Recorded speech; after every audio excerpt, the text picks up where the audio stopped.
The Story of Sleeping Beauty.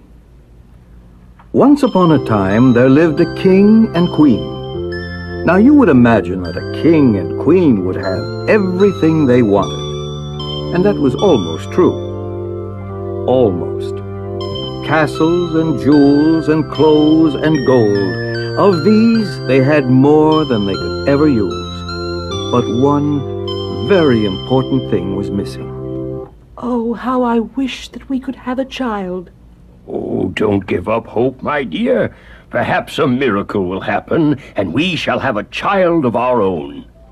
After years of consulting with doctors, wise men, old wives, even magicians, one fine day their prayers were answered, and the queen gave birth to a daughter. Oh, what rejoicing in the palace! To celebrate the birth of my new daughter, we shall give a grand dinner. It will be the most important day the kingdom has ever seen. Don't forget, dear, to invite all the fairies in the land to be godmothers to our little girl.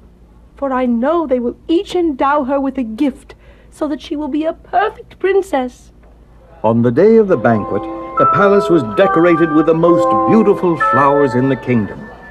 And the dinner table, why, no one had ever seen a more glittering sight. In honor of the fairies, the king and queen had set at each place setting a solid gold casket containing a spoon, fork, and knife of finest gold, set with diamonds and rubies. There were 7 of these sets, one for each of the fairies invited, for the king and queen had been most careful about this.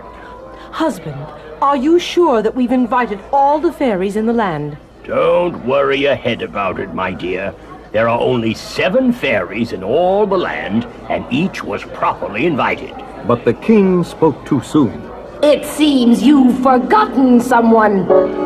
Who was that? I don't know. You've all forgotten me, just because I'm old and don't get out much anymore. Well, I won't forget you, believe me. Please forgive us, old fairy. No one in the land had seen you for the past 50 years, and well, we just assumed... You were dead, or bewitched. Very interesting. But as you see, I am not dead and certainly not bewitched. Well then, we are honored to have you with us, good fairy. Footman, quick, another chair for our guest. Forgive us for not providing you with a gold casket like the others, but we... Forgot. Yes, I know. Forgot. You forgot. But I will not forget you.